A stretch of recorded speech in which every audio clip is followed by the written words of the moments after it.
Good morning. I'd like to call the meeting to order. If panel members could take their seats.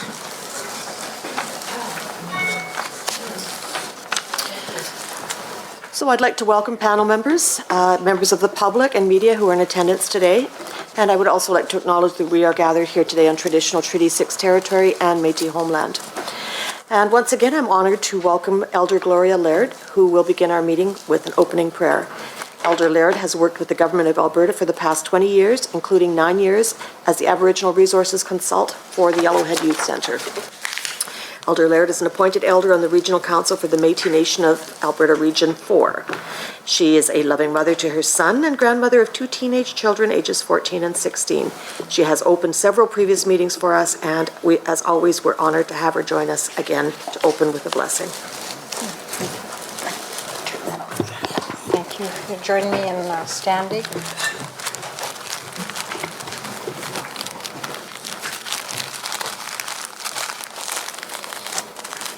The First Nations down south, they sit when they pray, and here we stand. So, but some elders will tell you to remain seating, so it's always different. I thank you for this tobacco, and I thank you for the honor to come here and pray with you this day. And I would like to say Happy Aboriginal Week for the Aboriginal people present. We're having our event tomorrow in Stony Plain at the Pavilion. You're very welcome to join us from 9 to 2. There are a lot of things happening, and we have about 10, I think up to 10 busloads of children that come from all over now. So it's becoming bigger and better every year, and we work very closely with the community. So. It's a real pleasure to put on that event, and I think there are several more events that are going on as well. So I encourage you to take part. There was a big one yesterday at Victoria Park. So I too would like to acknowledge that we're on Treaty 6 territory, and I would like to honor and acknowledge the ancestors and my Métis ancestors as well that look after this territory. I never realized when I was much younger I had an opportunity to travel with an Aboriginal group to Europe, and I was very uncomfortable for the first week I was there, and I was finding the energy very funny. And so I kind of went in the bush, and I was praying because I didn't understand what this funny energy was. And then what I heard was that you've come here with your own grandfathers. You didn't acknowledge the ancestors of this territory. And I hadn't realized how important that was until that actually happened, and I was feeling. And it was just like once I did that, and I just did that there in the bush, and I prayed and I thanked them for allowing us to visit their territory. So that's really important. That I was taught that the ancestors look after the land all over the place, and they're very much protect the land here in this territory as well. So I think it's really important, and I appreciate that you honor and recognize them, and they'll have our support as when we continue to do that. And so I'd ask you to join me in prayer and to pray in your own way. It's a real honor, and I'm very grateful that you open your meetings with a prayer. This is a very crucial time, and it's really going to be powerful, I think, to have youth present today. I would love to be able to stay to listen to them. I work with youth in care and have for a number of years, and so I know a lot of the pain and the trauma they go through. Many of them, they get very frustrated and they AWOL. Then they really get themselves into a lot of trouble. And as you probably learned, there's so many that even before they age out, they AWOL, and a lot of them end up on the street. and then they have a difficult time to kind of integrate back in once they're on the street. And whenever I've met a few of them after they've left, and I encourage them to call their social workers and just try to get some help for housing and that kind of thing. So it's really hard for many of them to live within the rules and confines of some of the places where they have to stay. So I'm really grateful that you're meeting with them and with some of the families as well. There's many struggles with the families and children's services within our communities. And so I'm saying all of this because I want to include that in the prayer and ask that we put this energy in there and just ask for prayers that all those that are coming today as well. I know it's very scary for a lot of our people, and there's that history of being afraid of child welfare. And my own mother was always afraid that they were going to come and take my son away. And it was just sort of that fear that I think it passed on from residential schools.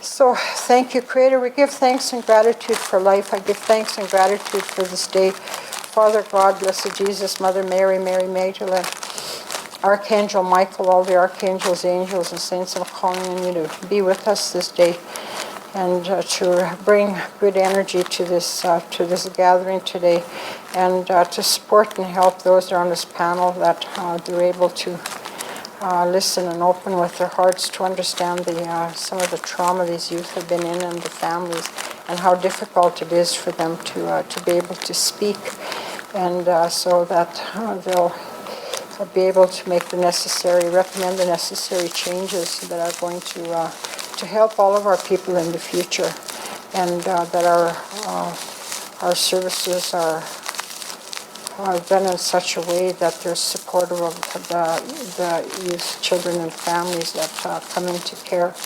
We ask for blessings and prayers as well for all the social workers and all of our management. It's a very difficult position and job that they do. So we ask for blessings for them and ask for light and healing energy to come in today, this meeting, to support all those that are gathered here. We're very grateful that they open with a prayer, and that we call in all our grandmothers and grandfathers as well, their ancestors, to be here with them to support them in their deliberations. For this we give thanks. Thank you. Thank you all very much.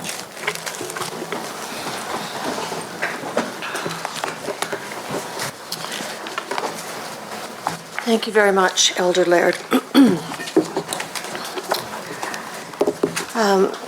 So at this point, I would like to welcome panel members who are joining us via teleconference. And I'm going to do, before we continue on, is just have everybody do a round to introduce themselves. And I'm going to begin with MLA Annie McKittrick, who is here on behalf of MLA Heather Sweet. Good morning. Bonjour. My name is Annie McKittrick. I'm the MLA for Sherwood Park. Sorry. My name is Annie McKittrick. I'm the MLA for Sherwood Park, and I'm replacing Heather Sweet. Good morning, Cameron Westhead, MLA for Banff Cochrane. Good morning, Maria Fitzpatrick, MLA for Lethbridge East. Good morning, MLA Graham Sucha for Calgary Shaw. I'm Debbie Jabbour, MLA for Peace River and Chair. Hi, I'm Gloria Laird. I'm Métis Elder. Thank you. Hi, Peter Choate from Mount Royal University in Calgary. Good morning, Bruce McLaurin from the University of Calgary. Good morning, Nicole Goring, MLA for Edmonton Castle Downs. David Hanson, MLA for Lac-La-Biche St. Paul Two Hills, standing in for Jason Nixon.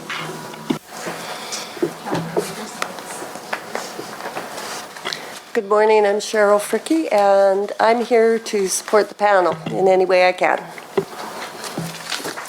Thank you. And on the phone? Rick McIver, MLA for Calgary Hayes.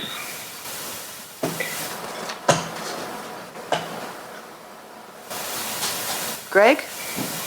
Are you with us? All right, I know MLA Greg Clark is also joining us via teleconference. He may still be on mute. And for the information of those who are calling in, we'll try to make sure that we include you in questions, but we'll stay in communication throughout the day. As always, we welcome and encourage the public to attend and observe our panel meetings. The meeting is audio live streamed to the panel website, childinterventionpanel.alberta.ca, but we do have 2 in-camera sessions today, one from 11 till noon and then 12:30 to 2:45, and these sessions will not be audio live streamed as they're not open to the public. We ask people who are joining us today who wish to provide input on what the panel is discussing to please complete the panel submission form handed out today or complete the Phase 2 online discussion guide, which is posted on the panel website. You can also send an email to cipanel.questions@gov.ab.ca from the laptops outside this room or at a later time. At our last meeting on June 15th, we received a technical overview of foster care and kinship care programs from staff with Children's Services. This was followed by presentations from the Alberta Foster Parent Association and Align Association of Community Services. We heard a presentation and had a discussion on privacy and transparency, which was followed by a discussion on criteria that we will be using to inform the recommendations. We closed our meeting with an in-camera session with foster parents and kinship caregivers who shared their lived experiences with us. Today, our focus is going to be on youth. First, we will hear from the CASA, Child, Adolescent and Family Mental Health, followed by a presentation on practice approaches for youth, including the youth strategy. At 11 a.m., we'll move over to the Capitol View Room for an in-camera session where we will hear from staff who are providing services to youth through contracted, non-contracted, and government agencies. The panel will then have lunch with youth in the City View Room, and the same group of youth will also be presenting to us in the afternoon in the Capitol View Room, sharing their experiences, and the session will be in camera. At 3 p.m., we'll move back into this room, the Grassland Room, and we will hear from the Alberta Council of Women's Shelters. And then following that, at 3:30, we will have an in-camera debrief of the day as we will be discussing our learnings from the in-camera session involving youth and frontline service delivery staff.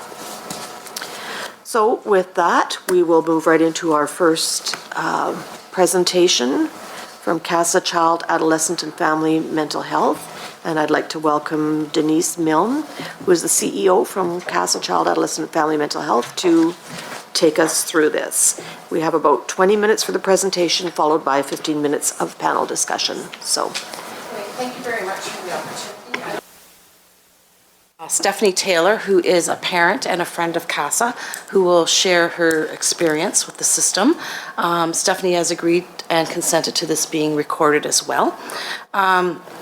So just really briefly about CASA Child, Adolescent, Family Mental Health, I've provided a package to you of Stephanie's speech, as well as an overview of my discussion, as well as the Unseen magazine, which is from our Youth Council at CASA. That's their magazine, and they're going into the 2nd edition, as well as our annual report, which gives you the stats around CASA and our programs, and as well as our family handbook. So that's a handbook that was developed by our Family Advisory Council for parents. So CASA is a large nonprofit organization in the Edmonton area serving central and northern Alberta. We see over 4,000 children in the Edmonton area and northern and central Alberta. We have about a suite of 22 programs, from infant preschool programs to school-age programs to working with First Nations at Paul, Enoch, and Alexander, as well as a community geographic team. So there's 22 programs. We also work with the shelters. We work with YES and other nonprofit organizations.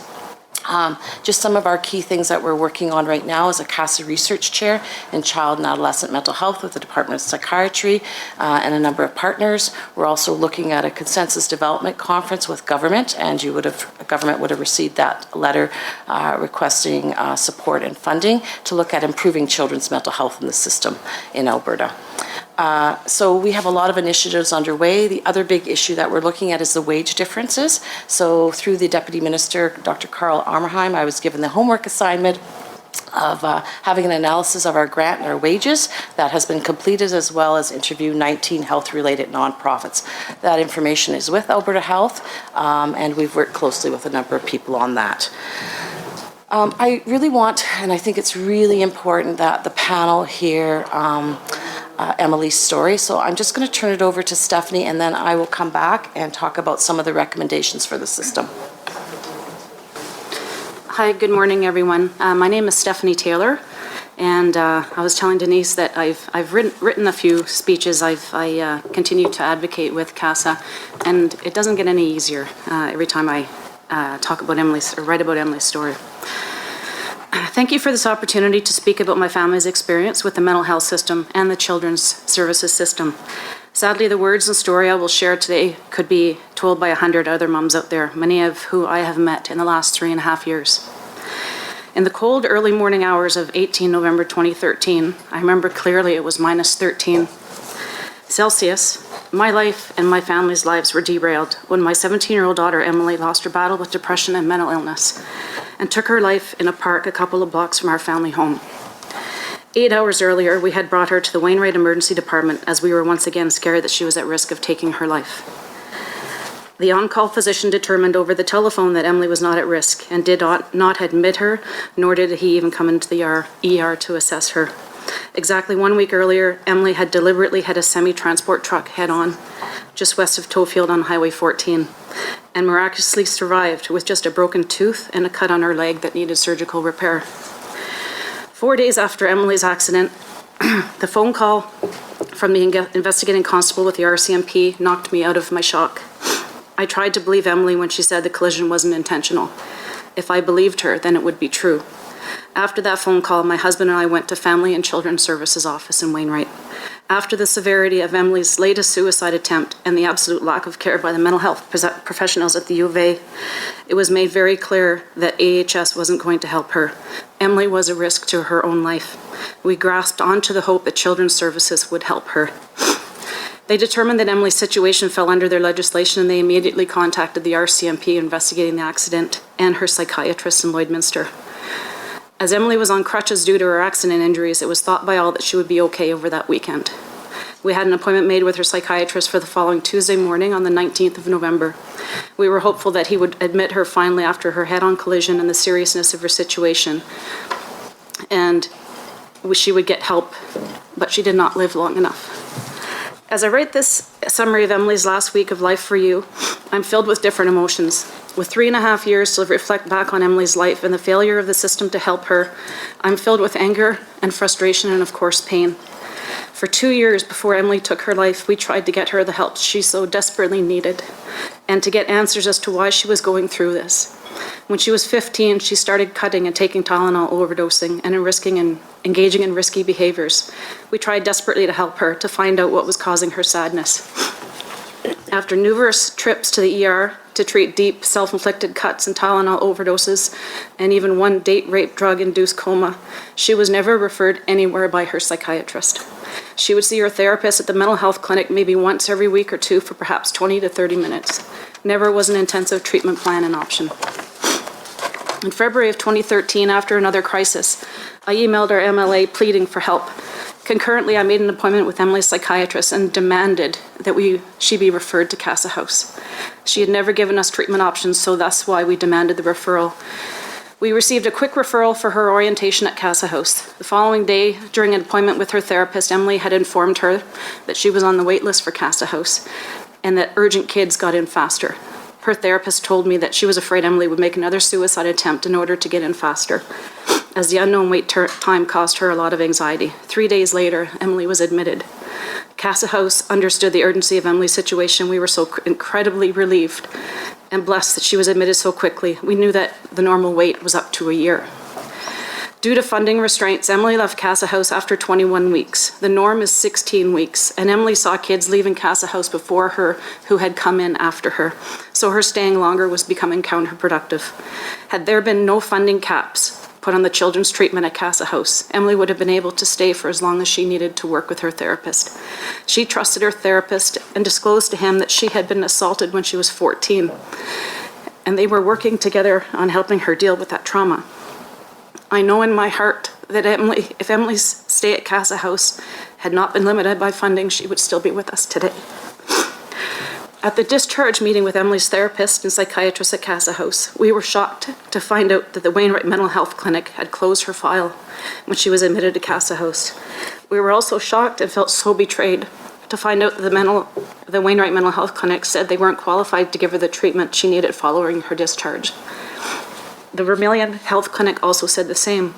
So after intensive inpatient treatment at Casa House, we had nowhere to take her. Once again, the mental health system let Emily down and had essentially abandoned her and us. We were able to get funds from the Military Family Fund to pay for her to see a private psychologist once a week, but that wasn't the treatment she needed. I believe that the countless ER visits without referrals for help, the Wainwright Mental Health Department abandoning her, the U of A Psychiatry Department not helping her after her accident, and especially the Wainwright ER physician not coming in to see her that night reinforced to her that there was no help for her. In her mind, no one was ever going to help her feel better. I cannot describe the fear that we felt every time we left in the ER with Emily without any options given to us to help her. You would never hear of someone who was suffering a heart attack being sent home with a family with no follow-up treatment. No cancer patient is turned away without treatment options. Yet this was our constant battle. We were left to navigate the complex system and so desperately get Emily help. The night of Emily's accident, I sat with her in the U of A ER. The ER staff never once spoke to me or seemed to genuinely care about Emily. I wondered if they saw her as a burden on the system, a manipulator. That's the impression we had been given. The plastic surgeon treated her cuts, and then she was referred to surgery to fix the gash on her leg. Right before going in for surgery, the surgeon and team spoke with Emily while I was still there waiting with her. I will never forget his words. He said, "Emily, I will do the surgery on one account, that you never try to intentionally hurt anyone again." As I was still in shock, wanting to believe Emily, I was angry that he would say that to her. In hindsight, I know he believed it was a suicide attempt. Why didn't the psychiatrist treat it as such and help her? That was my little girl laying there. My little girl who had been raped when she was 14 and tried for years to deal with that trauma and pain by herself. The fact that the ER staff treated her without compassion in the psychiatry unit didn't admit her breaks my heart to this day. My family and I now have to live the rest of our lives without Emily. With everything we do and everywhere we go, we miss her. My son graduated from high school on June 10th, and he wrote a note to his great-grandmother. He said that he thinks Emily would be proud of him. They were the best of friends, and the night we lost Emily, after she had already developed her plan, she invited Isaac into her room to watch a movie with her, as they had often done so often together. About 3 hours later, she was gone. Why did we have to put in so much effort to fight to get Emily help? Why was the last 2 years of her life such a battle with the health system to save her? She deserved the help. She deserved to feel happy and to feel like she mattered. In her note that she left us the night she took her life, she said, "I'm sorry. I had to do it. I love you so much, but this pain of living each day, I just can't tolerate it anymore. I know you have tried and put so much effort into getting me help, and I really appreciate it, but it can't go on this way." Emily's words so clearly sum up how the system failed my baby girl and my family, as well as many other families. She wanted her pain to end, and she wanted help, but she wasn't able to wait any longer. Thank you, Stephanie. So this is one of many stories that we face at CASA that is integrated across all systems. So it's not only the mental health system, it's the child intervention system. And these are important stories for people to hear, because we need to step beyond families experiencing the rejection, the failure, the shaming, and the blaming. We need to move forward.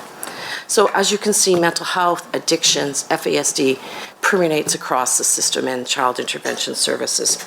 And so in the package I've given you, I've done a bit of a lit search just to express that we need to be dealing with these young people, the children, the youth, their families in the most appropriate and supportive way that's going to best meet their needs. The caregivers are obviously critically important, whether they're the parents, biologically, the foster, the adoptive, the kinship, the grandparents. We need to have respect for these individuals. They have a hard job. Many of them have a history of trauma. If you look at their ACE score, their adverse childhood experience scores, you need to understand that this is real issues for real people, and we need to get better at what we do. And CASA wants to be supportive of the child intervention system. We work really closely with the child intervention system and the family support for children with disabilities system through a number of our programs. So we want to be supportive. We want to make a big difference for our families that we serve. So I'm just going to flip to the middle of my document, around page 3 or 4, there's a number of issues that need to be addressed with the Child Intervention Services around the structural issues. The whole issue around having a status in the system. So once a child comes into, let's say, Casa House, for example, which is our 19-bed residential program, often their status is taken away from them. They're no longer a recipient of Child Intervention Services. That needs to stop. They're going to be leaving our program within 4 months, and they need to have that ongoing support. We do that through the pre-discharge, the discharge planning to involve Child Intervention Services and including family support for children with disabilities. We count on the system following through with these kids. These children or youth have intensive treatment, whether they have individual therapy, family therapy, multifamily therapy, group therapy, academic work. They need to have that ongoing support in the system, or all the work that they've put in, all the work that the families put in to their care, their treatment, goes away, and that's not fair to them. There's a whole issue around prevention and focusing on early intervention and programming. Obviously, that needs to be a huge piece, and I know that Kessa talked about brain science and brain development with you in an earlier session. Intervention and transition planning. Again, Emily is a prime example of where the system failed on the transition planning. CASA isn't funded to do transition planning. We have an unfunded position that can only go so far, but the system needs to wrap around these young people and their families. And we have lots of, you'll see at the back of my summary that there's 3 cases where the system is truly failing these kids. They say they're going to get involved, but they don't get involved. So what we're looking for, and I'm meeting with Darlene and Shannon, the deputy ministers of the 2 respective ministries, to talk about, we need decision-making tables to support proper discharge planning for these high-risk, complex kids and their families. So I just want to also focus on the importance of having a family-centered generational approach in children's services. It's often a 2-gen, 3-gen approach, and so part of that comes with the training of the staff in children's services. Again, youth transition and supporting, hugely important. The other piece that I think needs to be addressed is around evaluation and research. You have access to policy-wise. They're an excellent organization. That should be maximized. Every piece of practice should be evaluated in children's services so that we can improve and do better. We know that data integration and benchmarking is huge as well, and that we need to integrate mental health and addictions within the child intervention services programs. So just looking at other suggested changes is a cross-ministry, cross-organizational collaboration with Children Intervention Services, Alberta Health, Family Support for Children with Disabilities, focused on complex youth and their families. If we look at the FASD plan, that is your prime example of success in the province of Alberta. It's a 10-year FA plan that's gone into its 2nd iteration, and it has really good outcomes. That is a huge piece that needs to be looked at. There also needs to be flexibility in the system for these complex cases, so they're not always crisis-driven, and there has to be the space and the talent to do that.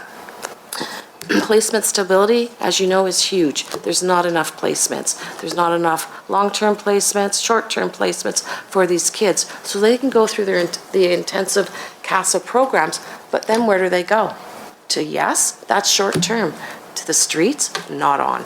And so we need to reconfigure the system structurally to have more placements and involve families in that process. Again, we need to look at the culture of the child family services. These staff work hard, and I know that. I come from human services years ago. We know that they work very hard. There's a lot of innovation and creativity in the system. That needs to be maximized.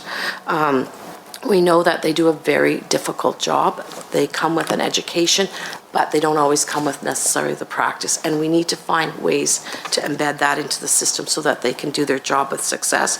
So they're not put in a position of blaming and shaming and being accusatory. They need to be able to take some good, safe risks with family and be creative. Need to have an environment in children's services that is trauma-informed, including addressing things like sensory needs. I would encourage all panel members to come and see CASA Centre. It truly is a trauma-informed, sensory-focused treatment centre in Edmonton that we opened in August. It's bright, it's cheerful, it's welcoming, it's nurturing. Families love to come to CASA. It's a positive environment where positive change can happen. Again, training needs to happen with the child intervention services workers. It's ongoing. In order to do evidence-based practices, you need to continue to build in training. We know through the FASD community of practice that was really helpful, where the social workers got involved with and learned from and could contribute to the literature and best practices. Greater family involvement. CASA cannot operate without greater family involvement. It needs to permeate across our system, and it needs to permeate across the child intervention system as well. We know that we need to reduce the stigma of mental health in all systems, including child intervention services. We know that staff need to be trained in mental health, addictions, and FASD, as an example.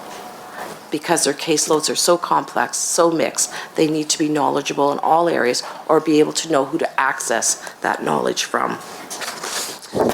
Also, we need to look at the expansion of the Office of the Child and Youth Advocate, working with Dell on a number of these cases that you'll see in the back.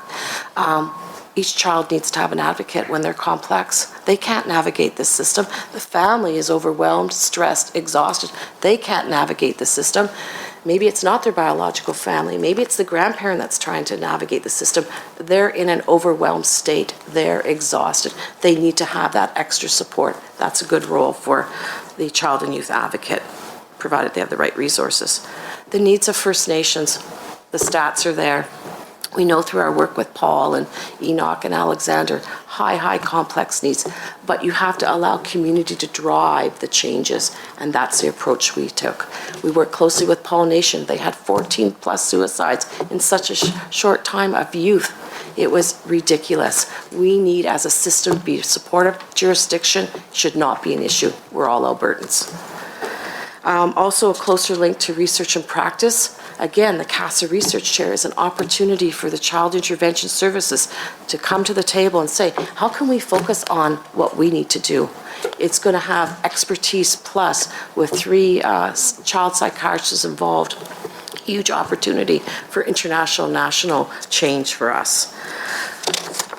So, in closing, because I'd really like to open it up for questions, we need system change. We know the staff work really hard, and I do not want to take that away from the staff in Child and Family Services, but we need to do something structurally different. They've experienced a lot of change. They do need stability, absolutely. The families need stability. The children and youth need stability. And so there's a number of factors that need to be addressed, and here's an opportunity through this ministerial panel to do something effective with the support of the staff. So thank you. And community. So I don't know if you have any questions. There definitely are questions. So thank you so much, Denise, and thank you, Stephanie, for sharing your story with the panel.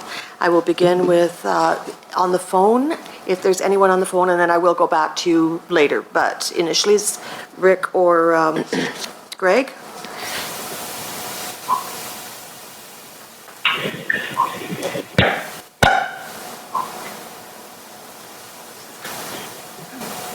Hi, it's Greg. Can you hear me? Oh my goodness. Okay, that was technology. Do you have a question, Greg? Go ahead.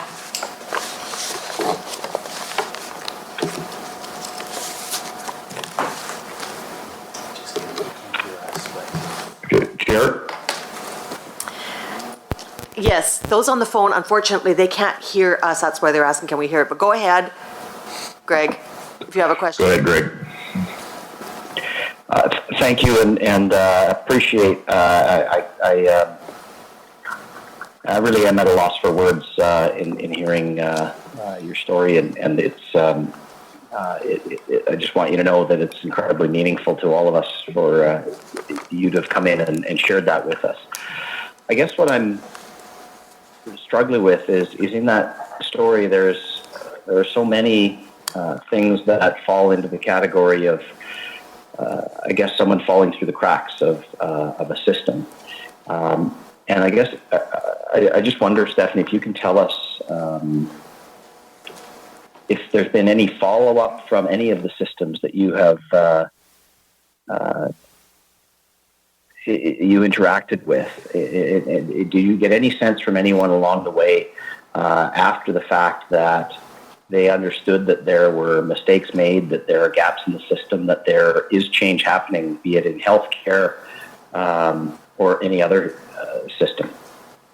Actually, the day after Emily had passed away, because going through the MLA's office, we received a letter from the Minister of Health, and we were given the name of Janine Nelson. She was the mental health regional director. So I'd been in touch with her, and the morning that Emily took her life, she was on my email list letting her know that Emily had taken her life. So the next day, Alberta Health Services had launched an investigation, and it took them a year to do the investigation, and they briefed us on 5 recommendations that had been approved, and we used to meet with them regularly. Our last time, I believe, was January, that we met with Mark Snatters and his team. And several of the recommendations were still in progress, not funded, etc. And I don't know where they stand now, because my family and we just ran out of the energy to continue to fight up against the machine. So from that perspective, I'm not sure where Alberta Health Services is right now. As for the emergency room physician, the night Emily took her life, we had complained to the college, and he was disciplined. So he's no longer in Canada. He's returned to South Africa.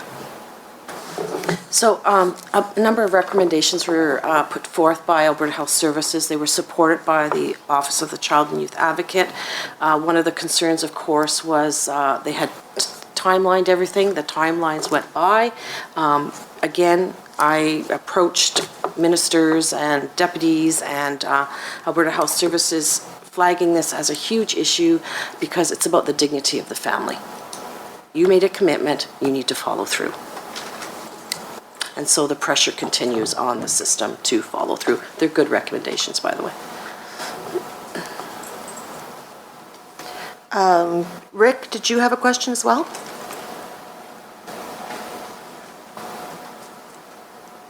Yes, I do. Look, there's so many things. I guess what the process is when an MLA has contact, that's an internal question for later on. But directly to the presentation, I heard a recommendation about training. I think you said training several times. So my question is, what kind of training do the workers need, and who's qualified to deliver it?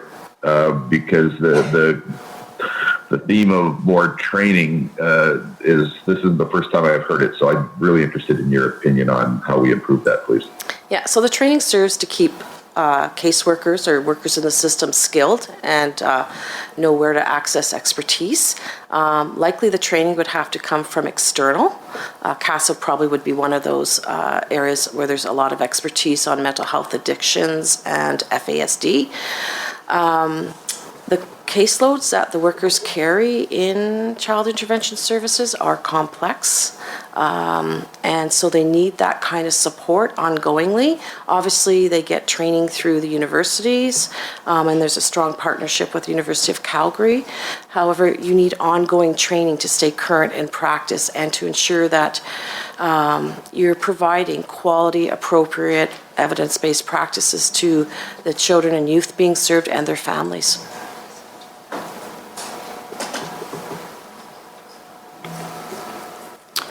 We'll now go to Graham. Thank you, Chair. I'm sure kind of similar to what Greg said, Ms. Taylor, thank you for coming to see us and for sharing your story. I know it takes a lot of bravery to do so. Just going back, and I know that it's kind of a general question, but what early intervention supports do you feel are needed for younger people who are dealing with mental challenges, kind of going into the early phases of when you identify there's a challenge? We had Emily seeing a psychologist since she was about 6 years old, and so in the community in St. Albert, we were referred to the U of A psychologist, and nothing was ever really done for her. Just they called her a spirited child, and So it got to the point where our pediatrician, when she was 10 years old, referred us to mental health, and we got into that system. Her psychiatrist was Dr. Drevitt, who was a psychiatrist at the Casa House, and she got a referral when she was 11. She got into Casa House the first time when she was 12 for issues that she had dealt with, but that was the time my husband got posted to Wainwright right afterwards. And once again, when she finished at Casa House, there wasn't the supports in Wainwright. So we were left on our own dealing with mental health in Wainwright, which was very kind of sporadic because they can't, they didn't provide her regular therapy that she needed. So, but when she was 15, the cutting, severe cutting, the Tylenol overdoses, they were constant, and every time we went into the emergency room, there was never an option. We were just told to follow up with her therapist at mental health, which was, we'd see her once a week or once every 3 weeks sort of thing. So early intervention starts with the parents as well. We have to get to the front of it rather than back in the system. And so there has to be the resourcing and the supports and the information available at the front end and early identification. So whether it's parenting groups, that kind of thing, all that needs to be in place. If I may ask a follow-up, Chair, focusing on the family, because this is probably a trying time for all family members involved, what supports are needed to help children and like siblings and parents who have a family member who are dealing with a mental health issue or a challenge? Well, here in Edmonton, families have access to the CASA services. Of course, there's a wait list for them to have access, but they do have that access. I understand that there's the Rutherford Mental Health Center, mental health clinic now, also in Edmonton, so that's available. When we were in Wainwright, I had asked her therapist at the mental health clinic if there was a parental support group, and she said there wasn't because there wasn't the funding to run it. And shortly before Emily took her life, I was just getting desperate for support. I was going to start attending like a ADAC or the Al-Anon groups just for someone, to help me deal with the stress of keeping her alive. And there wasn't anything. So this is where the contracted agencies for child intervention services, the community groups are really important for supporting families that are facing crisis, going through a crisis, struggling to navigate. And they make a huge difference. Thank you. Peter. Thank you very much. So I'd like Mrs. Taylor, I'd like to say this is an unusual story. In the years of my clinical practice, I think I could have written this story from multitudes of clients.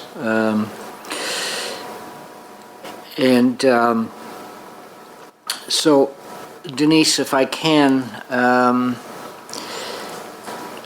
because I don't want Mrs. Taylor to have come here to tell her story for the nth time, and not much change, and you've offered us a series of very specific changes.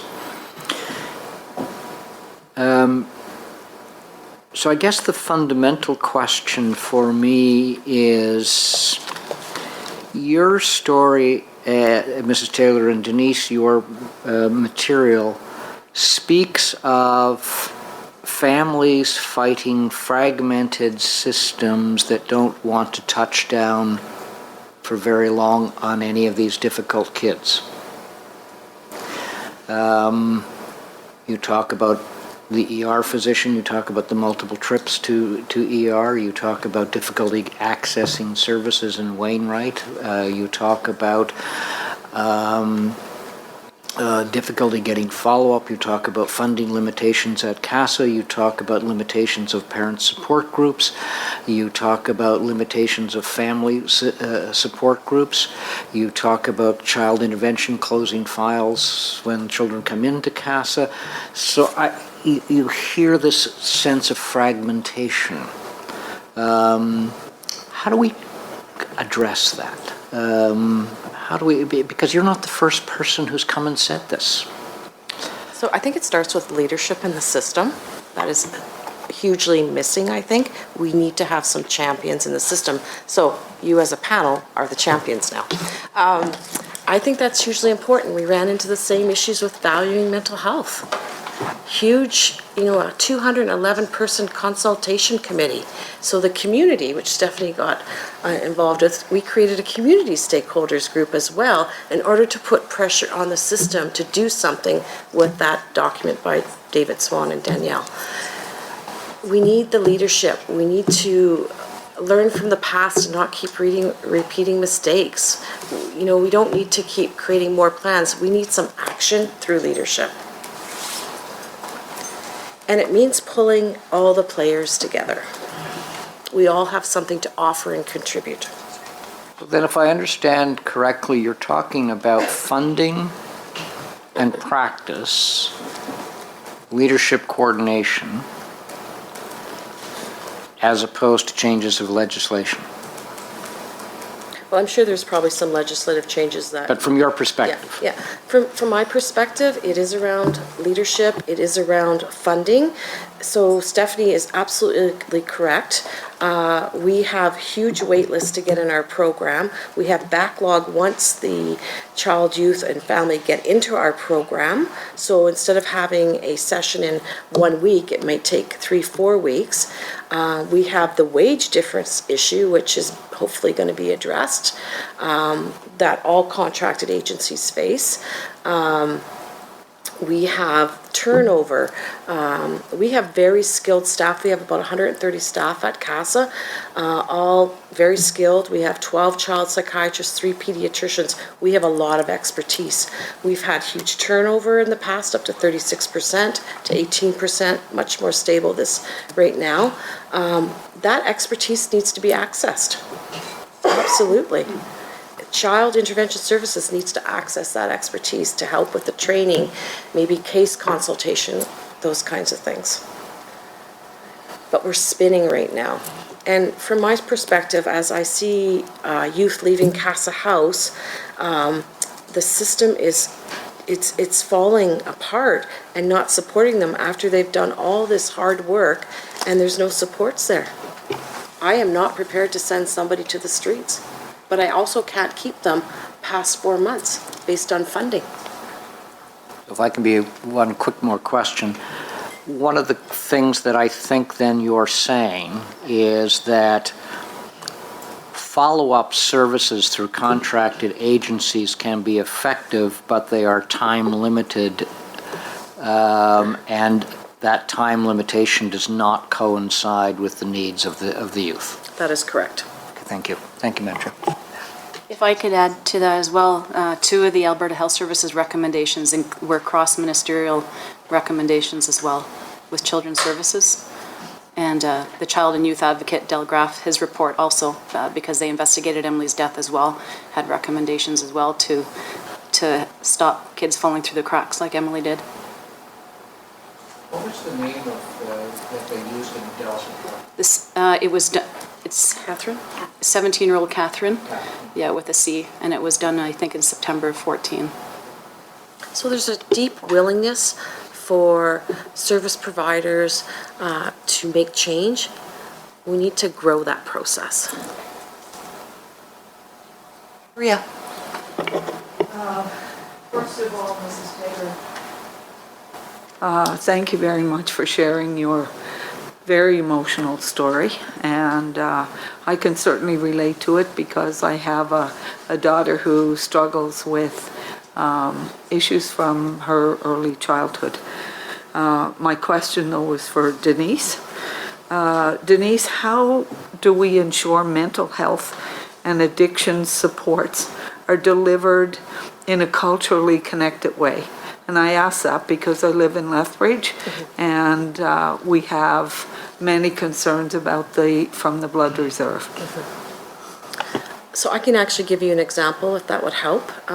CASA received a grant for FASD and mental health in First Nations communities from Edmonton Fetal Alcohol Network. So we took the approach that we were going to do this community consultation with 4 First Nations communities in the Edmonton area. We told the EFAN that would take a time to build the relationships, build the trust, and we were not going to fly in and fly out, or we didn't want the grant. So it took well over a year, and we were able to hire some First Nation individuals who were able to build through a consultation relationship building process the necessary structure with the First Nations communities. And so we were able to stretch the grant across 3 First Nations community. We got the blessing from Alexis. Paul had approached us and Alexander had approached us. So we were able to pull things together, but it takes time and it's all about relationships and trust. Thank you very much. Bruce, followed by Annie. Again, I'll echo everybody else's comment. Thank you both very much for your presentation this morning and very helpful for the discussion here today. One of the recommendations that you've identified for current issues is the linkage between research and practice.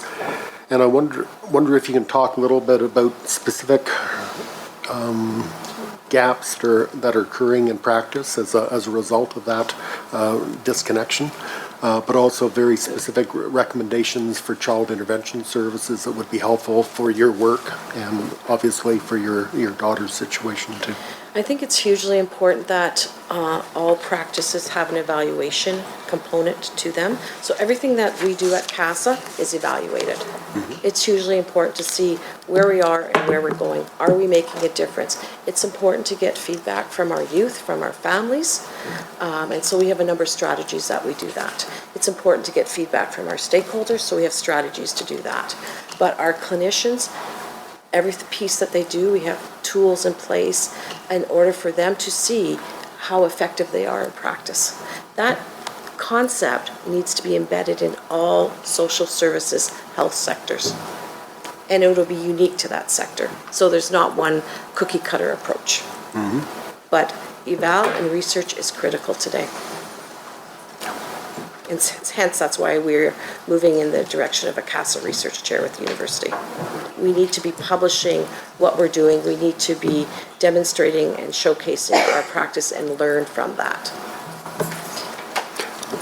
And do you have any specific topic areas within child intervention specifically that are really areas that you'd recommend change in? Yeah, so we know that there's been a lot of work with fetal alcohol spectrum disorder in child intervention services, and it's actually internationally known.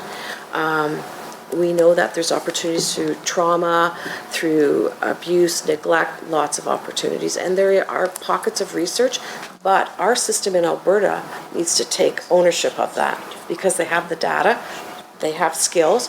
It's helpful to the workers to evaluate their practice, which is ongoing, but now we have an opportunity to pull it together at a deeper level. There's a lot of talent in Alberta. Mm-hmm. There is. Thank you. Annie. Thank you.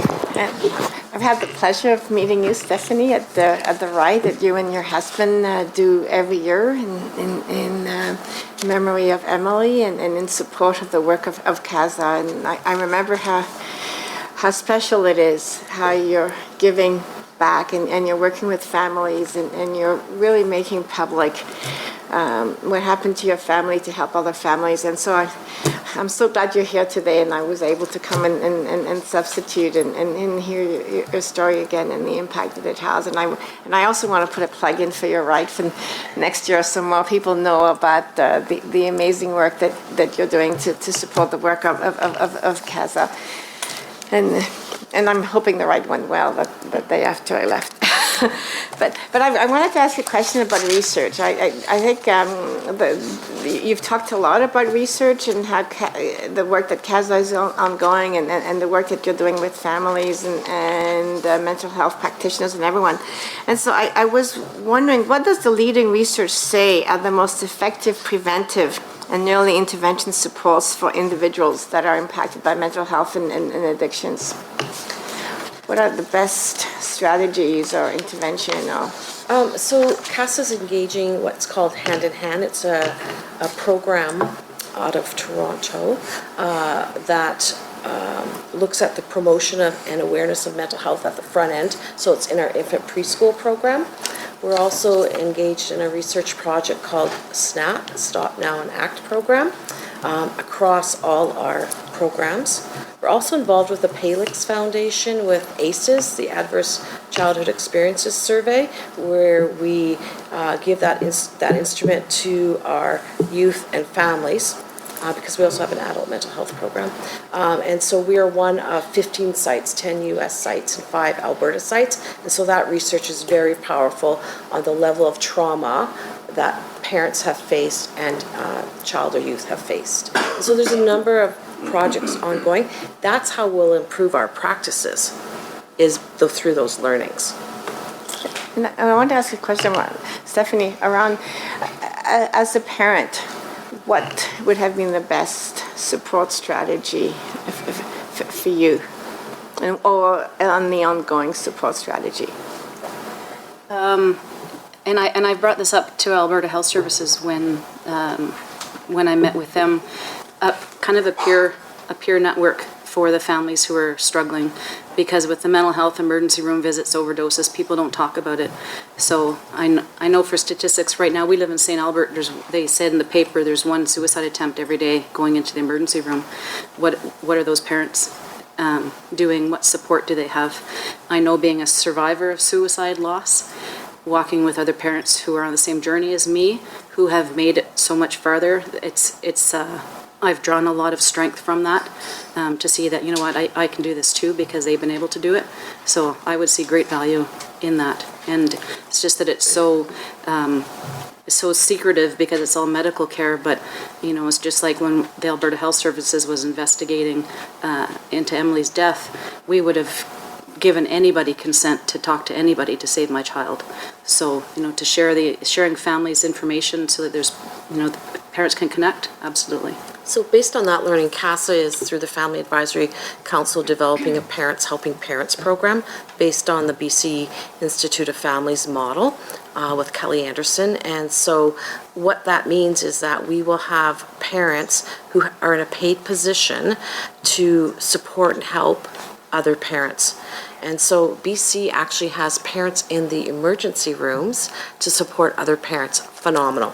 Makes a huge difference. We don't, obviously, CASA doesn't have emergency rooms, so we will have parents in our waiting rooms and create a connection through training of parents in this program so that parents are talking to parents. They don't always need to talk to a professional. They need to hear and learn from others. And how did you navigate that? What was the best strategy here? Mm-hmm. And just for somebody to listen, and it doesn't always have to be a professional.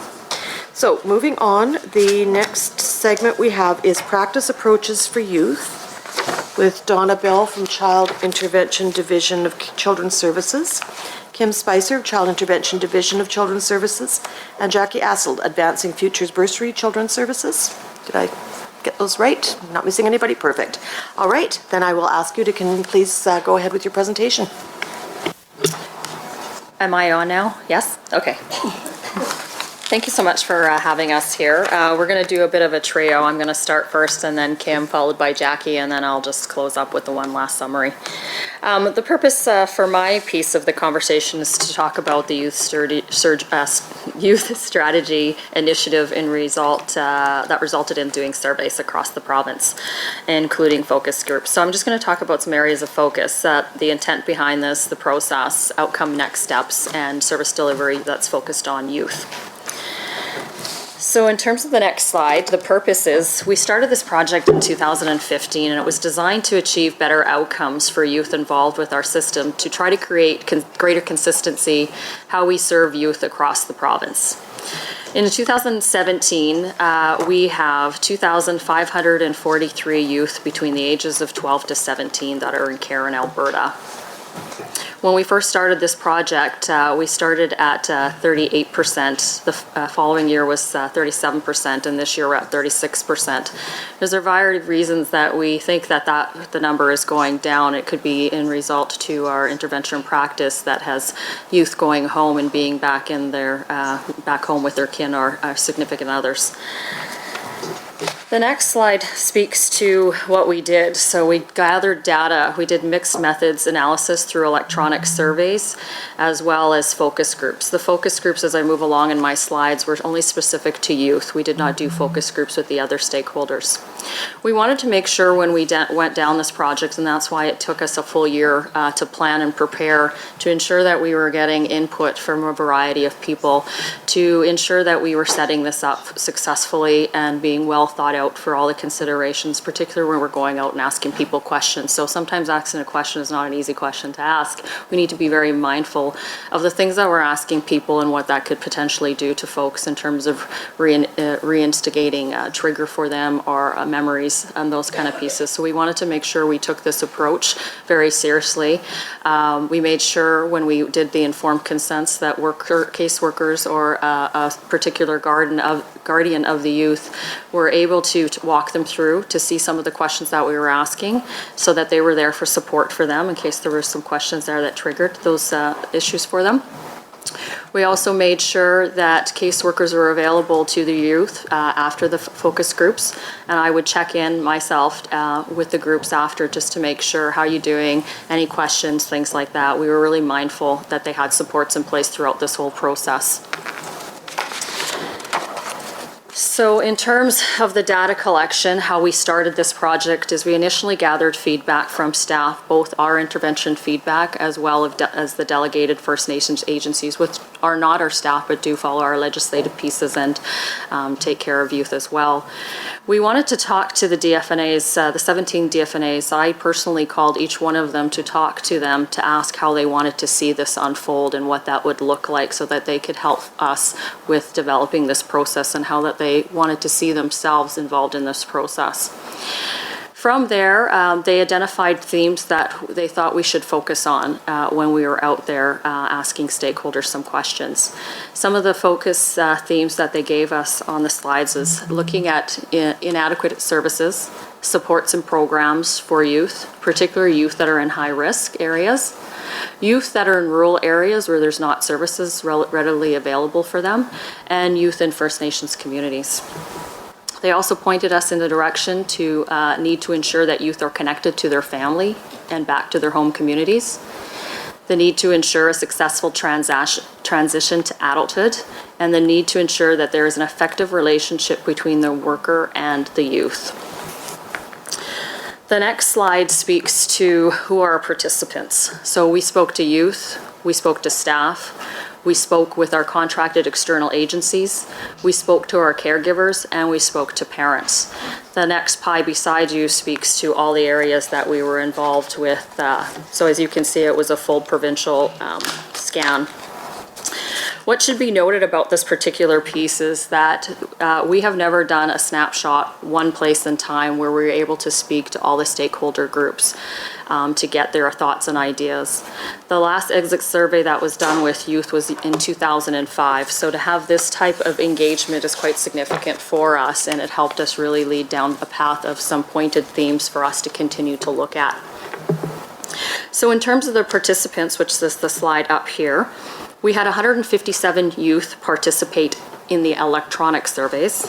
We had 208 staff, which would include the DFNA staff as well.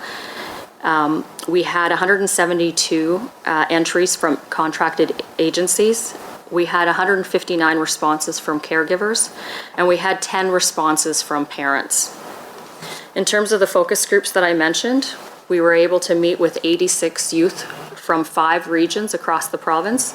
Those 5 regions were chosen because they had the highest number of youth. So we chose to go to South, Calgary, Central, Edmonton, and North Central.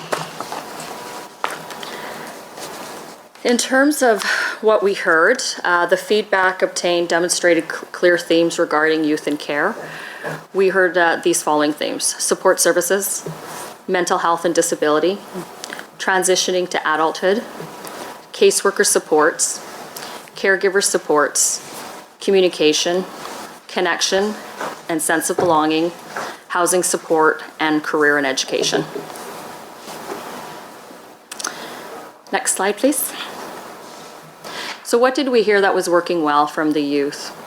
Availability of community services offered to youth and extending to the age of support to the 24 years was considered working well. Youth made some specific sound bites in regards to programs that have worked for them. So the first one is called TIP, Transition to Independence Program, and To Reach and Connect, or I'd Be at the Shelter Right Now, is a specific sound bite from a youth. This is from the South region. In terms of Edmonton, a youth mentioned Tara. After Braemar School, I graduated there. They helped me lots. I took time off school, but graduated on time. And Kakiao helped me a lot when I had my first daughter. I thought it would be helpful for this particular group to be able to hear actual words from youth as opposed to me running through them and making the synopsis. I thought it was more powerful to hear the comments directly from youth and caregivers and parents and staff and such. So what did the youth experience? So for youth, the opportunity to voice their concerns in the focus groups was overwhelmingly empowering to them. That's not just my impression, that is what they had said during the sessions. Youth expressed a similar desire for their caseworkers to consult with them before making decisions on their files. Youth expressed a desire for an improved relationship with their caseworkers. For example, youth suggested thoroughly getting to know me to provide individualized services, responding to youth's communication in a timely fashion, and being honest with youth about why they are in care. That came up multiple times in the focus group conversations, not fully understanding what brought them into care. And when they would ask that question, they felt the worker was being kind and not wanting to tell them why they were in care, but they felt an absence of knowing that they were filling the void with negative pieces, which created further anxiety for them. But they thought the workers were well intended in that sense by not overly sharing what was going on in their files. Next slide, please. Support services, as I mentioned, was another theme that came out. And here are some sound bites. This is from anonymous staff.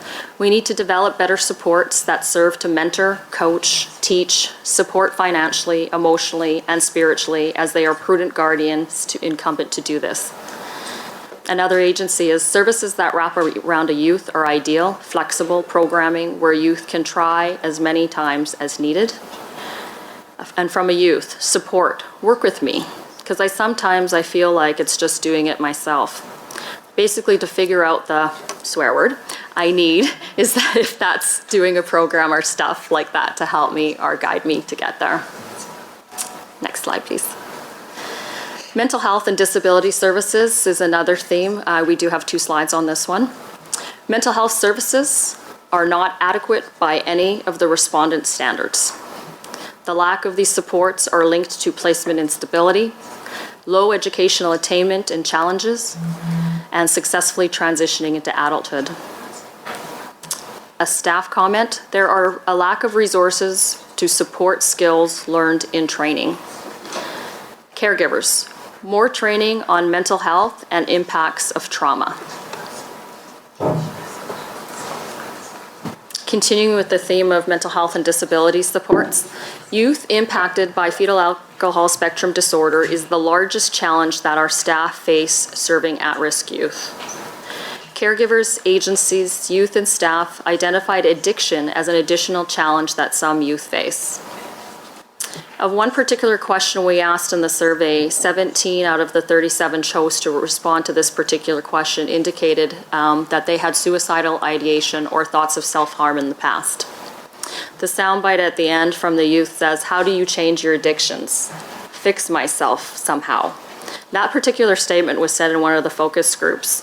It wasn't the only statement that was said, but what I want people to focus on is the last three words there. The tone that was said with that came across as feeling isolated, alone, sad, frustrated, and I really speaks to the fact of how do we work better with our mental health areas to be able to better serve youth. Next slide. Transitioning to adulthood came up as a theme. Staff, caregivers, parents, and agencies believe that transition planning should occur as early between the ages of 14 and 16. Learning how to access services and having coordinated support up until the age of 24. A youth, Teach kids how to actually live and not just survive on what the government provides. In terms of caseworker supports, the respondents from all the surveys as well as the focus groups indicated that caseload sizes were too large for caseworkers to adequately serve youth in care. 31% of the staff indicated that large caseloads decreased the amount of time they were able to spend with their youth. Some sound bites, particularly from staff. As a youth worker with a caseload of 20 files, it is difficult to have the time to follow through with supporting my youth fully. And from an anonymous youth, caseworkers make promises to see you in a month or so, then 2, 3, 4 months pass. When you ask what happened, they say caseload. I just want to touch those 2 points for a brief moment. I was here a little bit back, maybe I think in the beginning of June with Melanie Metcalf, Chair of Sub 6, and we spoke about the workload assessment model. So these are kind of the pieces of work that will be tied within our findings with the results here, and working into those ranges to make sure that workers are being able to have enough net new time to be able to work with the clients. In terms of the last piece, we are working through our policy to practice areas on child intervention practice framework pieces that Kim will be talking about around the use of language that we may use every day without being mindful of how that may come across. So the last statement there at the end, you know, my worker had too many caseloads type of thing, couldn't see me. We're working on how language impacts folks. So when youth hear that statement, what they've told me they hear is that I'm not important.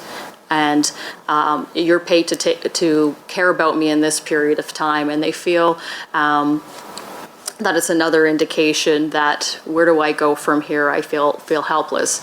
And I can tell you from working from the front line myself and also working across the province, working on the workload assessment model, I don't see any intent from any of the workers that I've had exposure to that intend that comment to be read that way.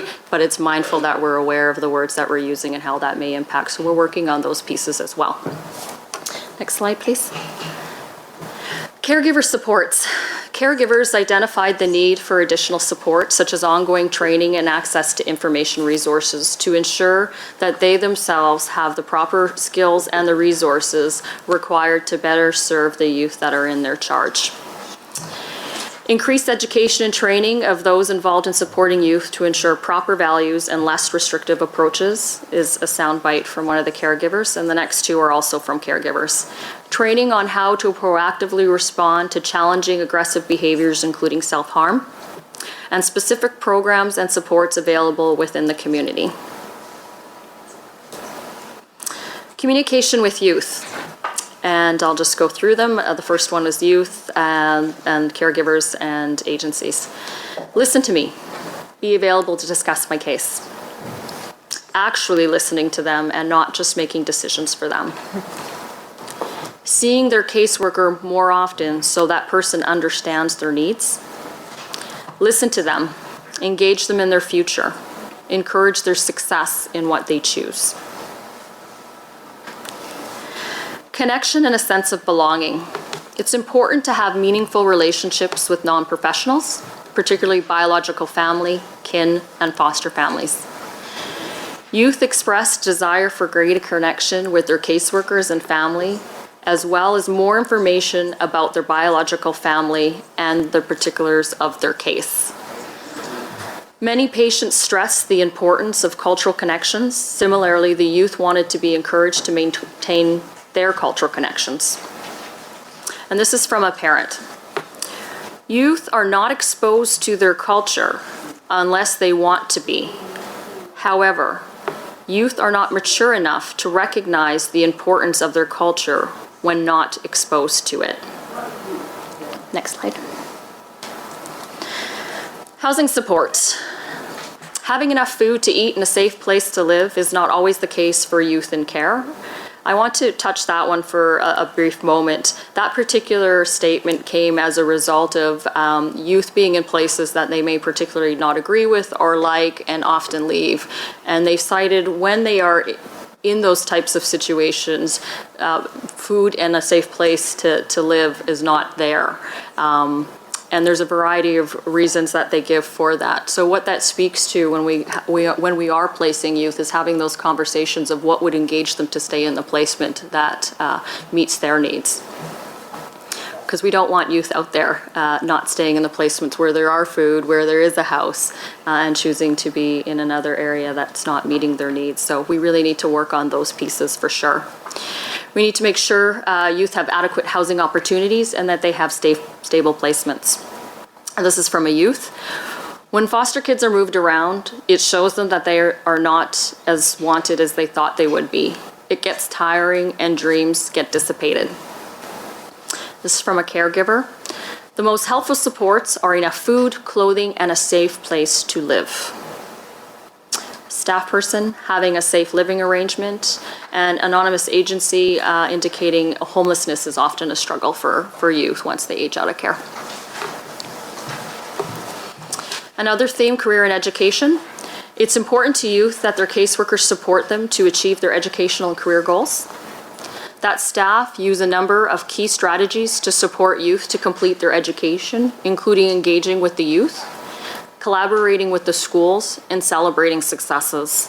One thing I heard overwhelmingly in all these focus groups is youth wanted to have more celebrations around their successes. So not just the big graduation, but I finished this course that I was really struggling with, and I may not have gotten an A, I got the B, or I got the C, and that's a huge success for me, and I want you to make a big deal about that so that it makes me feel encouraged to continue to move forward.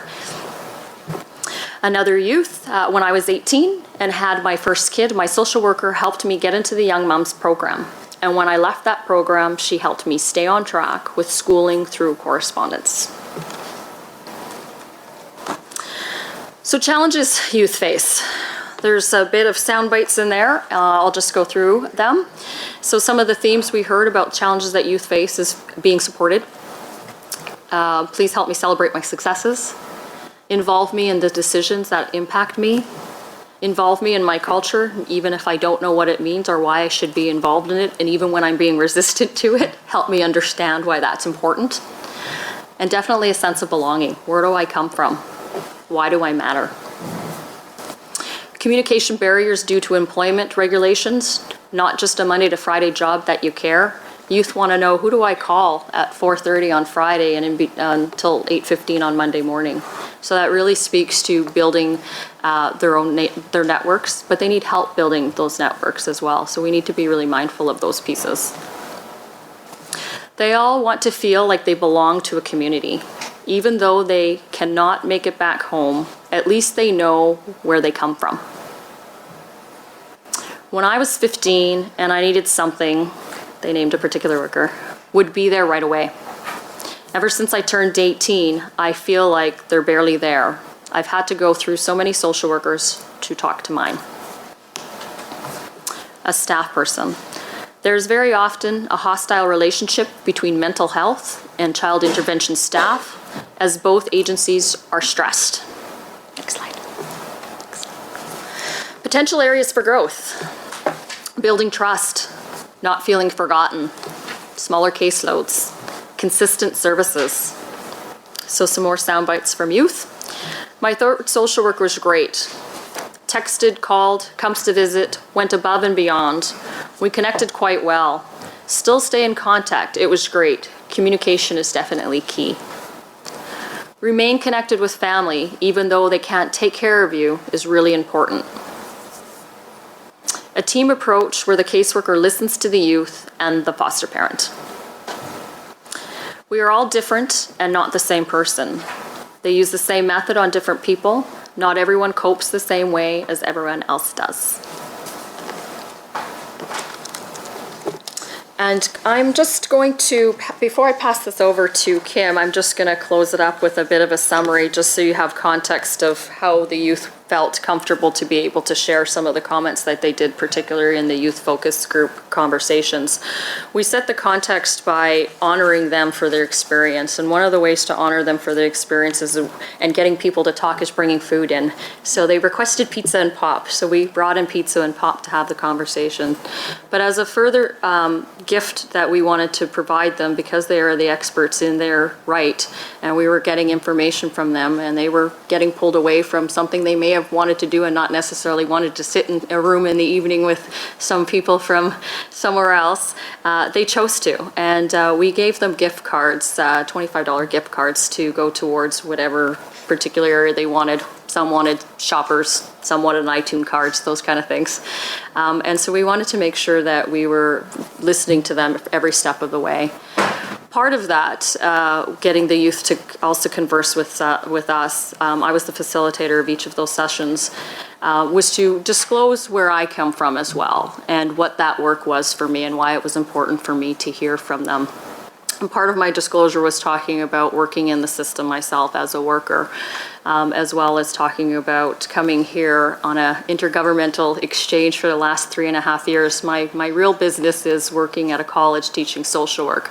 So I also had another hidden agenda in that sense that I wanted to disclose to them as a person that is teaching the next up and coming staff, frontline workers. I wanted to know what was important, what did they need to tell me so that I could be able to pass that forward and put that through into the teachings. I also disclosed with them that I'm Métis from Saskatchewan. My mom's from Saskatchewan, my father's from Alberta. And the reason why I'm mentioning the Métis part was at the end of the sessions when the youth would come back with their consent forms to have participated and they filled out a demographic section, I had, and it happened every single session that I had, where the youth would come up to me and they would say comments such as, I chose not to check off the box that identifies myself as being Aboriginal. And we had a conversation around what that meant for them. One of the comments that they quickly would say to me is, how could you stand up here and tell us that you're Métis without feeling embarrassed or ashamed?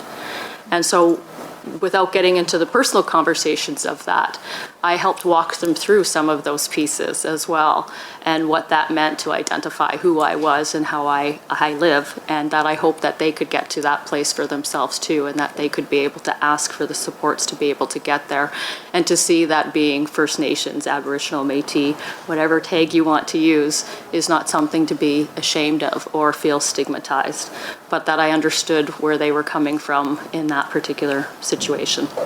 So I just wanted to leave you with that and pass it on to Kim. Good morning. So I'm going to take you through some of the specific service delivery initiatives and programs that are focused on youth.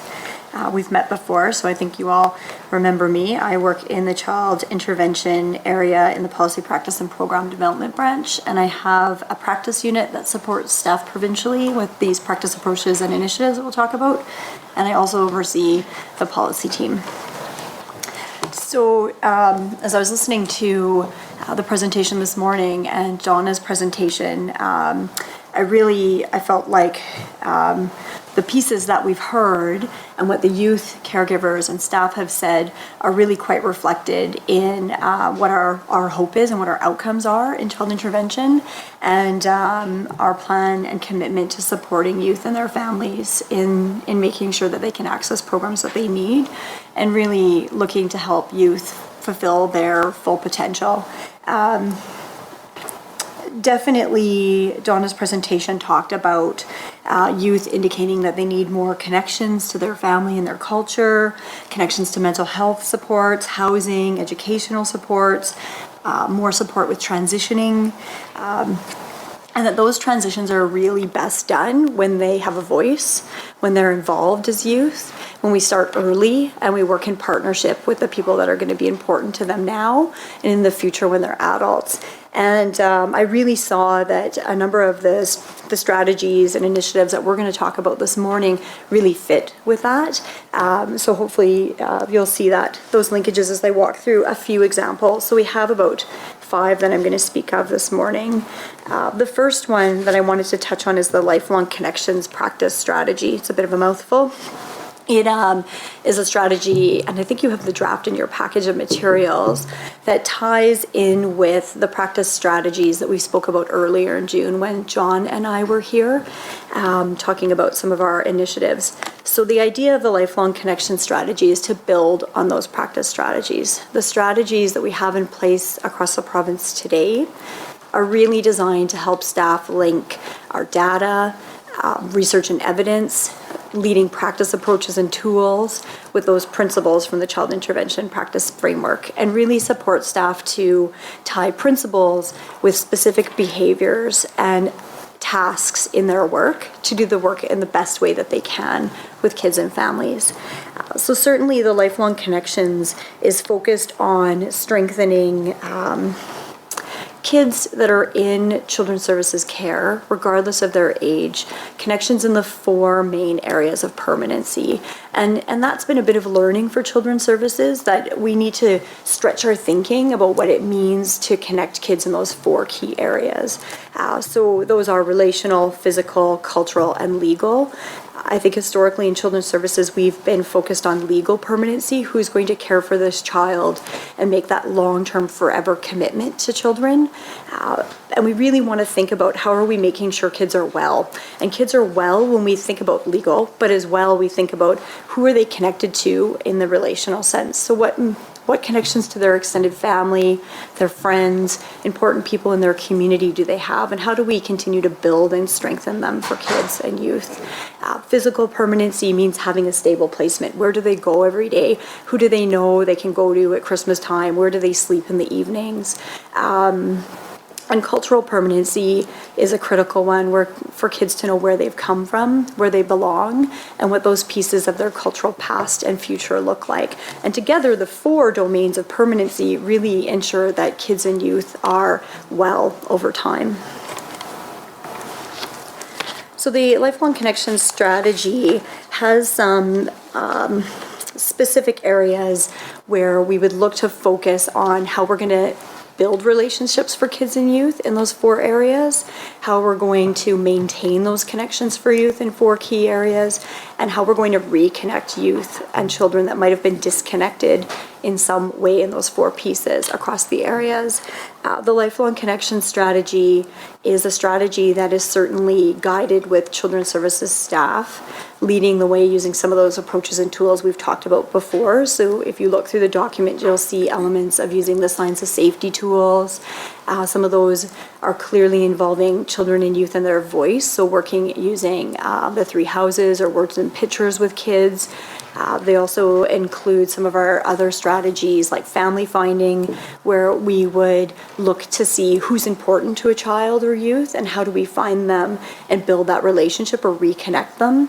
And they also, of course, have really clear connections to some of the principles that we're looking at in terms of how do you approach that work and how do you foster those relationships. The Lifelong Connections strategy also involves working with our partners. So there's certainly aspects of the strategies that ensure that we're working in those large partnerships. How are we bringing alongside our current caregiver for kids and youth?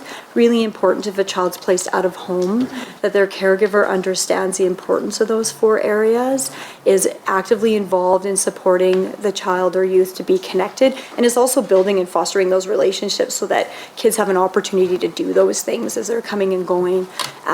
As well, we're looking to make sure that we're engaging with communities. If we're rebuilding relationships with communities, we need to make sure that we are reaching out to those communities to talk about how we're coming, what our intention is, how they can help, who's the important people in those communities that we can maybe get to know and build relationships with as a bridge. So for example, if we're looking to build connections for a child or youth with a First Nation, knowing who some of the important elders are in the community or important folks that this child could be connected to, who are their family or other connections, so we can start to really link those together for kids and then work as a larger team to build that work for a child. I think specifically the other pieces that are important in the Lifelong Connection strategy is really that focus on network and really making sure that children and youth have a network of people who care about them. They're going to remain connected with them throughout their lifespan. So there's definitely some paid professional people that you've heard about that are connected to children and youth that support them on their journey, but also making sure that we're building those relationships that are long lasting, and really seeing the importance of community members or family members who may not be able to care for a child, but can definitely spend time with them, be involved in their life, who are really interested in them and celebrating their successes along the way.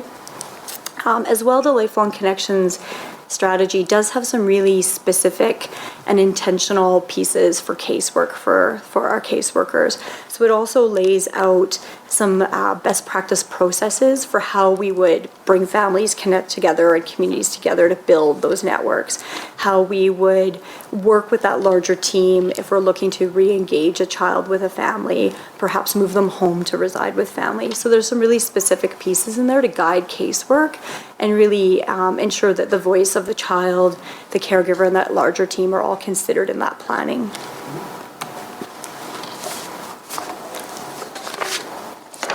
Some of the other programs that we have that are around supporting children and youth include the mentorship program. So the Children and Youth in Care Mentoring Program was established in 2014 in Red Deer and Calgary. It has to date provided support to about 170 children and youth, really follows that philosophy of building long-lasting relationships for children and youth. The youth that are connected to a mentor, that mentorship can continue for as long as the youth would like to have it, so it's not tied to a status or a specific age range for a child or youth. It's a collaboration with the Ministries of Children's Services, Education, and some partnerships with our agency sector, including the Boys and Girls Club, Big Brothers and Big Sisters of Edmonton. It has been a successful program. At this point, we are continuing to support the program. It has funding in place to 2017.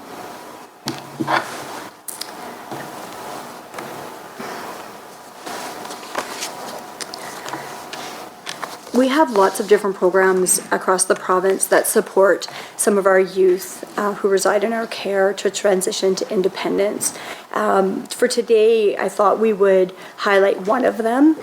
This particular program is based out of the Lethbridge area.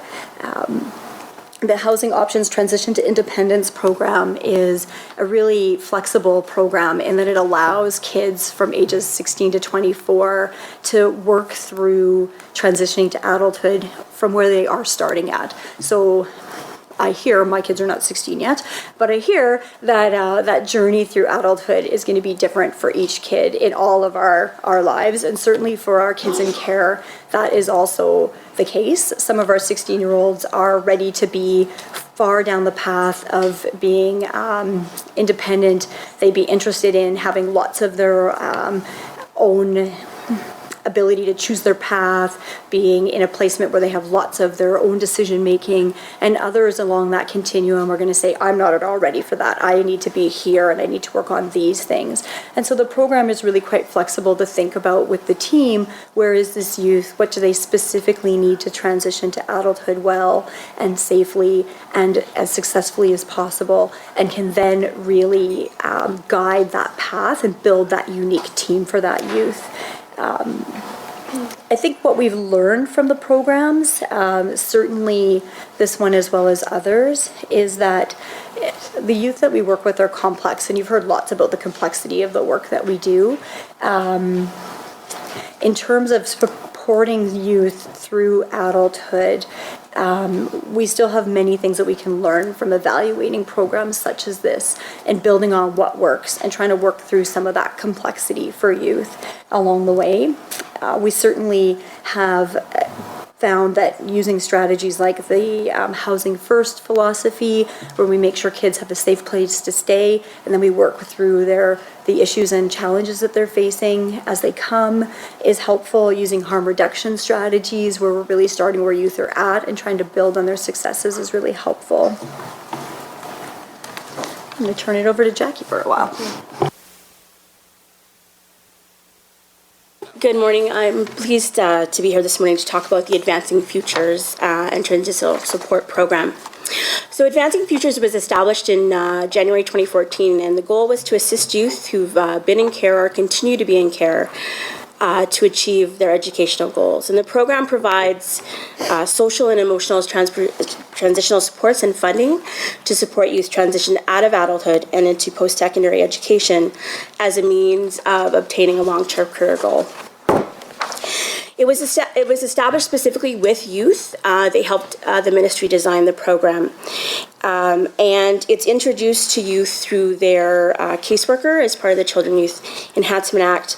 At age 16, it's part of that piece where youth meet with their caseworker and they talk about their goals and dreams. The guidelines and the practices are reviewed annually with input from stakeholders as well as the team and youth. And so throughout the years, many of our changes to the program were done really through that feedback. To be eligible, youth have to have a permanent guardianship order between 13 and 18 or have had 546 days in care. Applicants also who are adopted are also eligible for our program. The program provides a variety of funding. So we fund youth. They're allowed to access tuition, books, supplies. We provide them with a monthly living allowance. We also provide them with childcare and transportation and supplemental benefits. Youth can access up to 60 months of funding and up to $40,000 in educational fees. So it's pretty substantial in what they're eligible to receive. And over the last 13 years, we've really begun to kind of review the program. And so we've done a lot of things. We've aligned the living allowance with student aid funding. We've increased access to online programs as that transitions into post-secondary.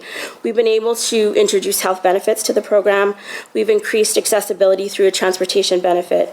And we've encouraged more outreach time for our program coordinators to meet with youth on their caseloads. Thank you.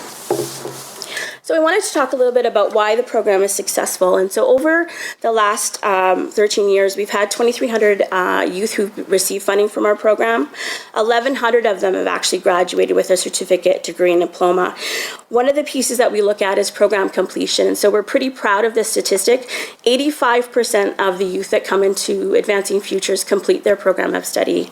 And we're pretty happy. When we talk about successes, as Donna talked about, for us, it's not always graduation. Sometimes the success is just showing up that day to go to school when a lot of them have children as well. And so we also talk about those everyday successes because it's incredibly important.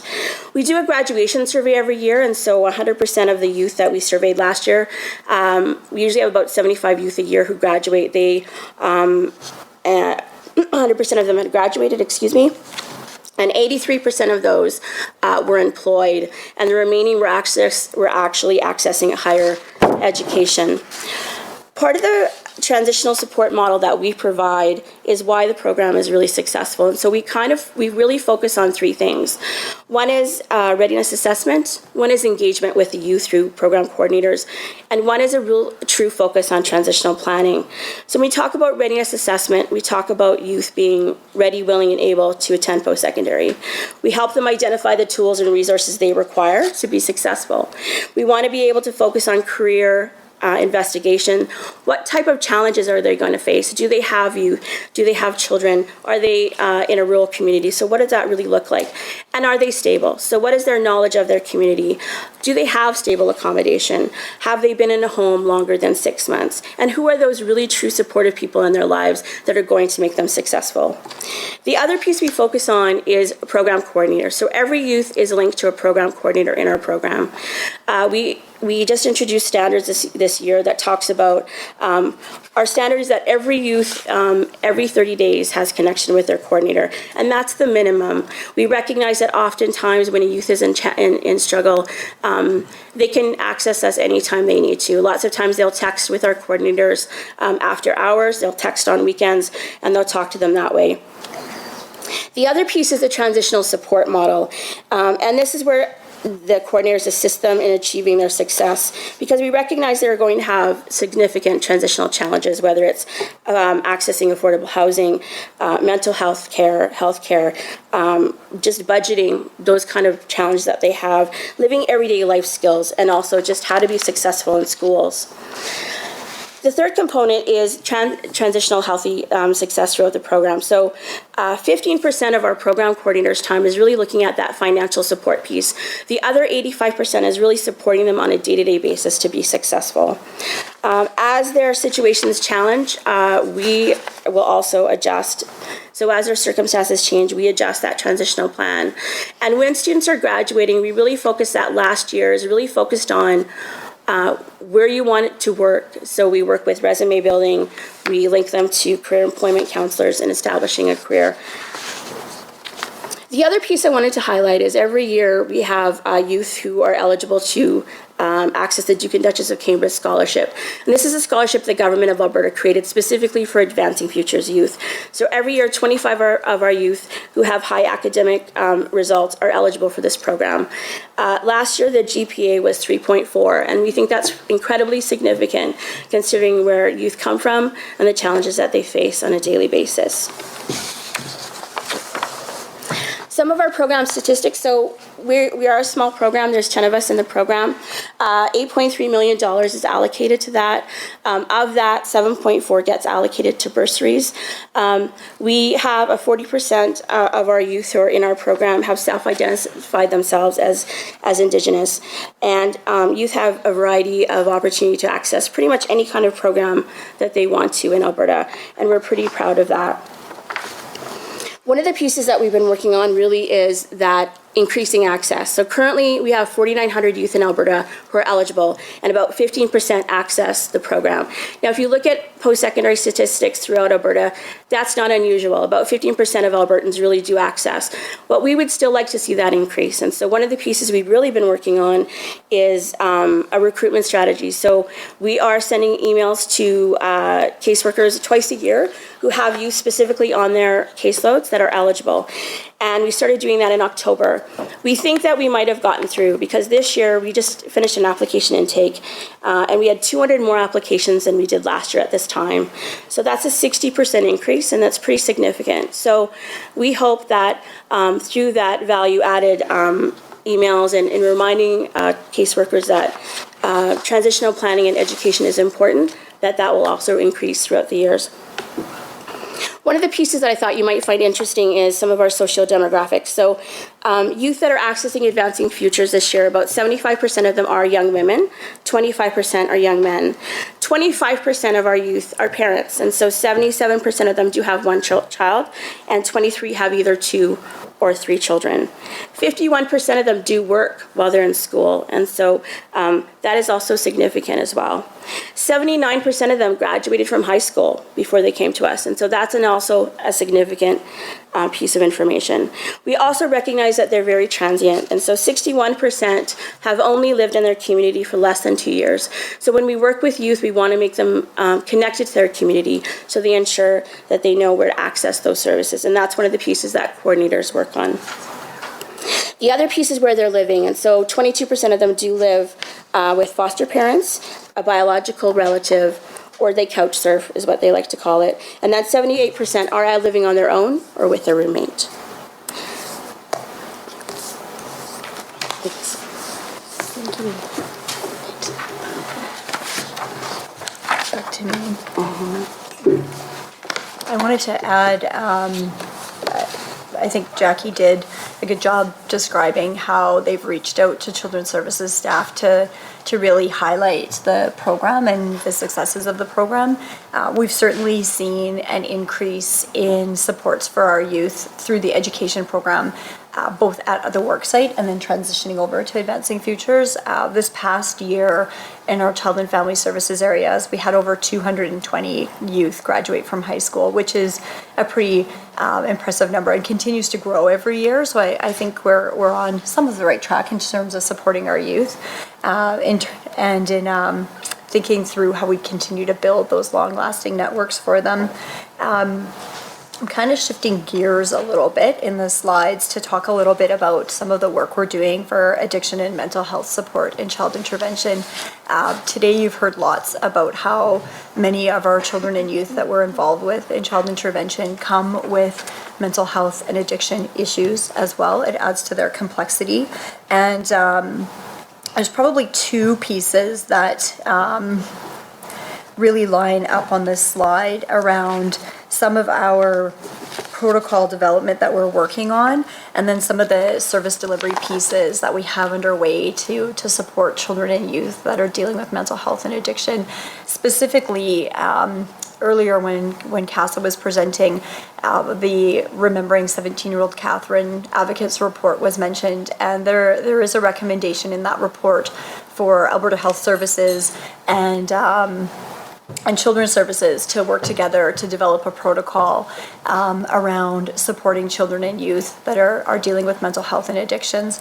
And that protocol is under development. Its intention is to really support working together and collaborating between the two systems in order to support timely access to mental health services for children and youth that require it.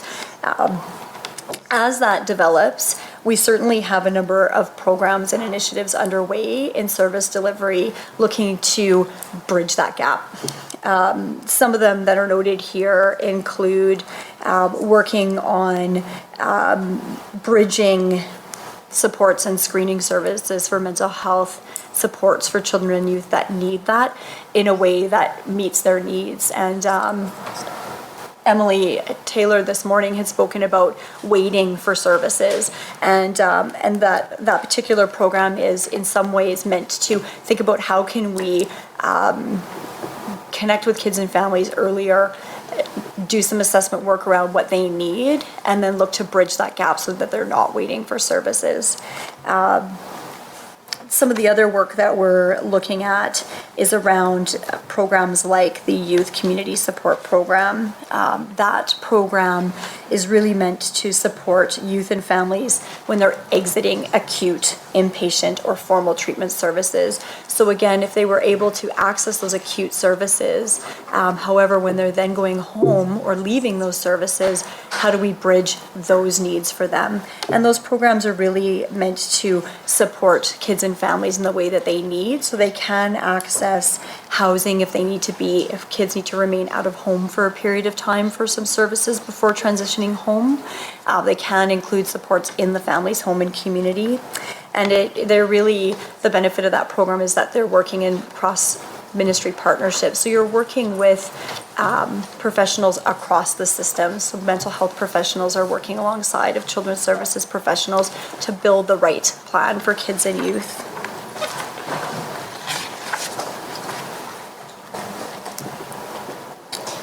A couple other programs that I wanted to mention, and Casa actually spoke about this one this morning, is the peer-to-peer parent support program. They mentioned that program is being developed and based on a program that's been successfully running in British Columbia. The peer-to-peer parent support network program has currently being piloted in 8 communities. So Grand Prairie, Edmonton, Camrose, Calgary, Red Deer, Medicine Hat, Lethbridge, and Wood Buffalo are looking at that program right now and utilizing it and looking to evaluate how it's working. I think that the CASA presentation outlined why parents would find that really supportive and helpful for them as they walk through building treatment plans for their kids and youth. And then finally on this slide, I wanted to just touch on some of our learning and development. We've developed some pieces around the opioid crisis, and certainly our children's services staff do receive training to support them in assessing risks to children around addiction and mental health services. And as we've talked about when I was here prior, our focus has been on ensuring that our staff understand those pieces and when they need to refer to professionals for additional supports and services for kids and family. So some of those include training on suicide intervention. Our delegation training includes many pieces about addictions, mental health, FASD. We also have trauma-informed training, FASD training, so fetal alcohol specific training, and our staff have access to the child mental health learning series.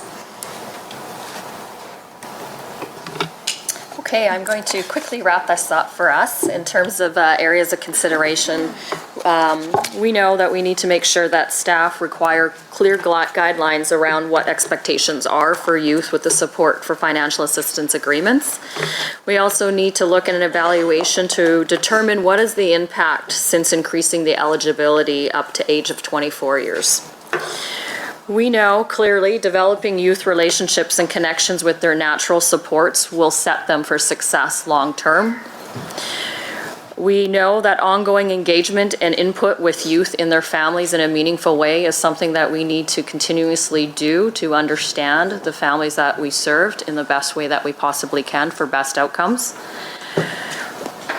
We know that we need to be intentional on focusing on our continuous improvement and quality assurance activities, and one way of doing that is by having these types of exercises that we talked about, surveying, focus groups, and having the resources to be able to do those types of things. We know for sure, and we've heard it probably multiple times in your different panel sessions and heard clearly, I think, again today, is we need increased opportunity for cross-ministry supports. We know that often our frontline staff are doing workarounds to try to get to the systems that they need to get to help support our youth, and are often put up with obstacles again as well. And so I think what we ask of you respectfully is a path forward on how to create those bridges so workers do not have to do those workaround pieces in order to try to get services for youth. So I will leave that with you folks, and if you have questions, the three of us are more than open to being able to help answer if we can. Thank you. Thank you very much. I really appreciate that presentation. However, at this point, I've got a number of questions online, but we are scheduled to go into our next presentation right at 11. And because we do have the young people that are queued up on a timeline, we have to stick with our timing. So I would request that either you submit your question in writing, or we will try to, or defer it to later on in the day. And perhaps we will have children's services staff available throughout the day so we can ask those questions if we've got some time later on today, if everybody's okay with that. But it is important that we move into our next segment right now. Segment right now. Segment right now. Segment right now. Segment right now. Segment right now. Segment right now. Segment right now. Segment right now. Segment right now. Segment right now.